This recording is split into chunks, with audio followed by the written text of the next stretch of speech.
third to first in just one stage. Gemmel drops to third, while Habig moves to second. But the difference between first and third remains just 7 seconds.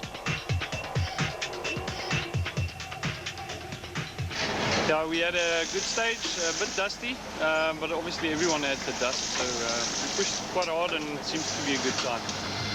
After the break, we take a glimpse of what the teams have at their disposal to keep them safe at these breakneck speeds. And the race for rally honours reaches boiling. It's the final day of the Toyota Dealer Cape Rally, and only 7 seconds stand between Johnny Gemmel, Jan Habig, Hergen Fekken and victory. In a battle this close, risks will have to be taken, and taking risks on this fast event is dangerous business. 200 kilometers an hour is fast enough to land anyone in jail, and extremely dangerous. So just imagine how dangerous it must be to do 200 kilometers an hour on loose and slippery gravel, over blind rises, and with corners to negotiate. Yeah, well, you know, I like to refer to this event as the Overberg Grand Prix because the average speeds are very high. We're living at over 140 kilometers per hour all the time. In a sport so dangerous, what can be done to ensure the safety of both driver and navigator? The first thing is pace notes, or safety notes as they can say. The organisers give us a book that tell us every single gradient of the corner, the severity of the jumps, how far to the next instruction, where as opposed to previous rallying, the organisers only told us any extreme cautions or turn-offs of the major road. And it's quite ironic because this makes us a lot faster, but a lot safer. But when things do go wrong, they go wrong big. The second thing is general safety of the vehicle. We've got safety harness, 6-point harness around the body. We've got a very strong roll cage made of special chrome body steel. So proper seat, no padding, very, very strong, not the most comfortable. Something goes wrong, hopefully we're in a cocoon, we're fully safe. So we're going to be very unlucky to get hurt in this thing. Okay, the third thing, of course, for safety is to protect the head in the case of a large accident. A number of injuries have been caused in the last few years of actually breaking their neck. Is the HANS device, which actually is strapped onto my shoulders, under the seat belts, and it's tied onto the helmet. So physically, I can't move my head that much in the case of a big accident, which saves my neck. Stage 6 is a 14.5 kilometer test of yet more fast and open rally roads on the outskirts of Riviersonderend. And as far as the drivers are concerned, hopefully less dusty. Next up is Stage 7, a repeat of Stage 3 from the day before. With no service in between, a problem on Stage 6 could prove to be costly.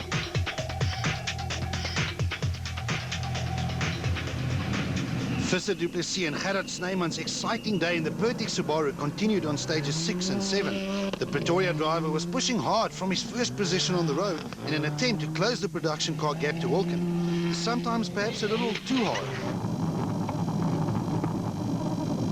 Besides some scratches and a missing set of side mirrors, the Scooby survived to maintain its 8th position overall. Charles Wilken and Greg Godrich had a clean run over both stages 6 and 7 and maintained their comfortable production car lead in the Sasol Konica Minolta Subaru. Their dice, however, was with the S2000 machine of Japie van Niekerk.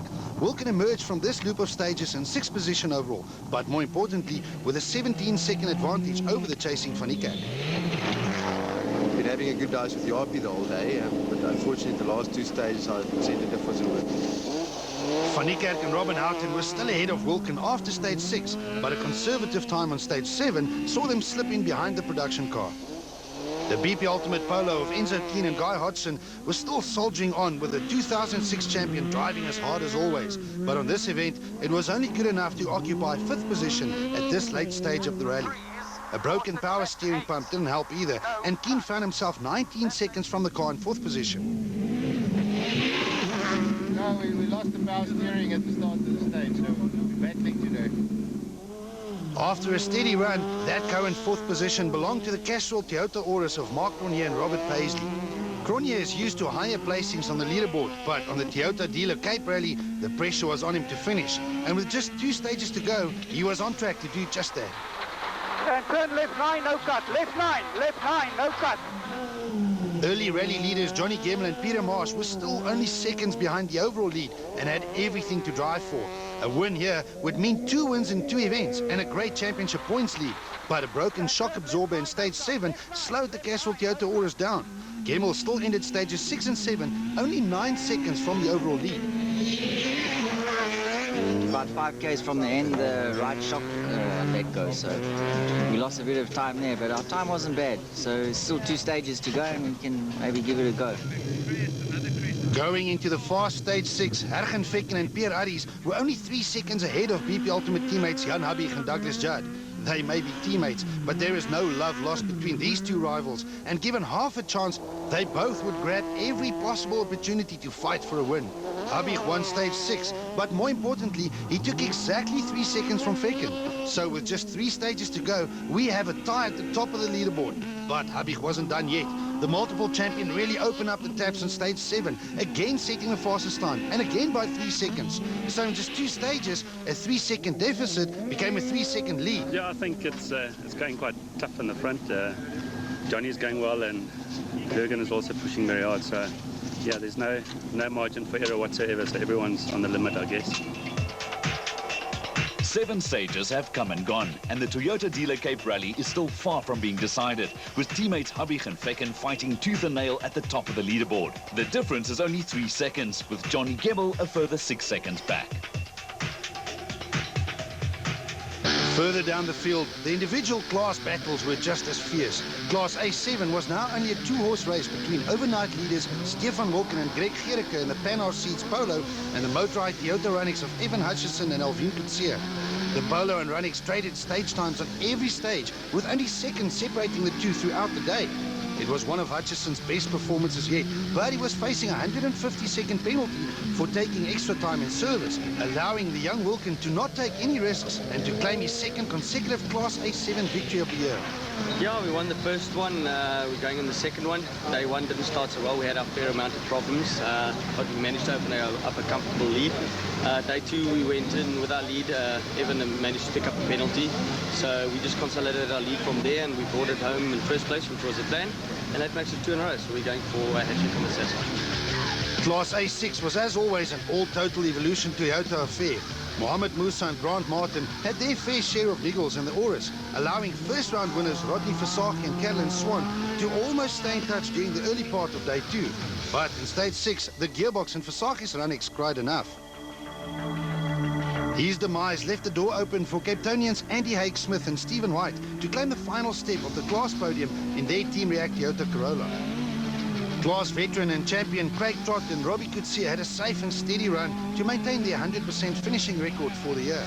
But the class honours went to the very talented team of Musa and Martin, who will now definitely have their sights set on the class championship. I hope we've used up our bad luck.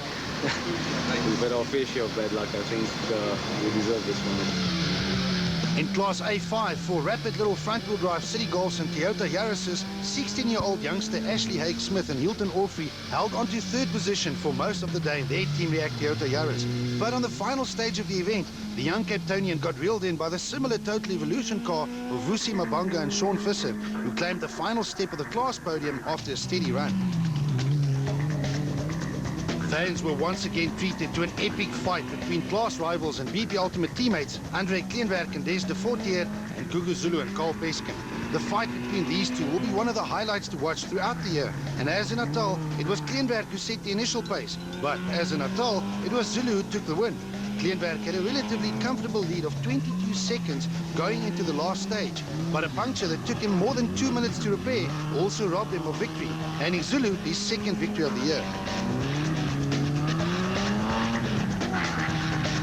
Yeah, no, certainly it's quite ideal to start off a championship, but you know, Andre is really keeping me honest.